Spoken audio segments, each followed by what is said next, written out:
For the women that we call the NAFE Women of Excellence, personal success makes up only one part of the story. What we find matters as much or more to them as their own success is making a difference in their workplaces, in their communities, in the nation, and around the globe. These accomplished women that are sitting among us today are every day helping others to survive and to thrive. I can't wait for you to meet them. Please join me in honoring Elaine Sarzynski. You know, it seems like as I look back over decades, I always had a mentor. It might not have been in a formal program, sometimes it was, sometimes it wasn't.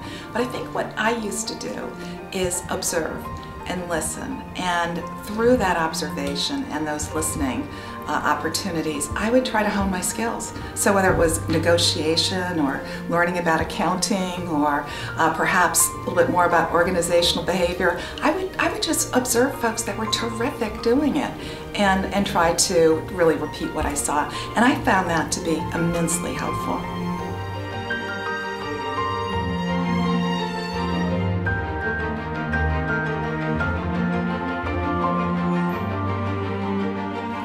Well, if you really want to go back to the beginning, I grew up on a little farm in western Massachusetts.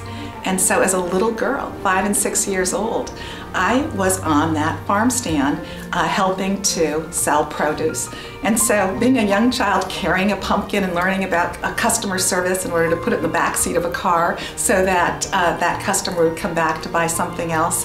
So on that family farm, we really learned the value of hard work, on product and product development. We learned about price point, and obviously we learned about customer satisfaction. And also we learned what happened when you had quality control issues. So many early learnings started there.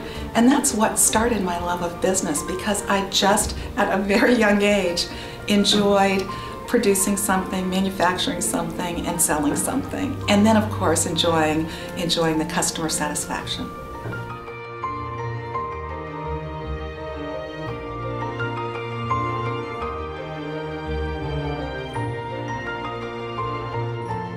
Really early in my career, I was with the CEO and the president of a major company. And it was by myself. I had the opportunity to meet with this individual, and I asked him, how were you successful? How did you get to where you were? And he said, Elaine, I'm going to give you 2 pieces of advice, and I lived by them during my career. And they were, number 1, never give away your pen. And what that means is that you want to stay involved in the decision making, understand the work that you're doing, ensure that the risks you're taking are appropriate risks. Doesn't mean not to delegate, because delegation is very important as you manage large groups of people, but it does mean to be involved and be very aware of your organization. The second is, your bond is your word and your word is your bond.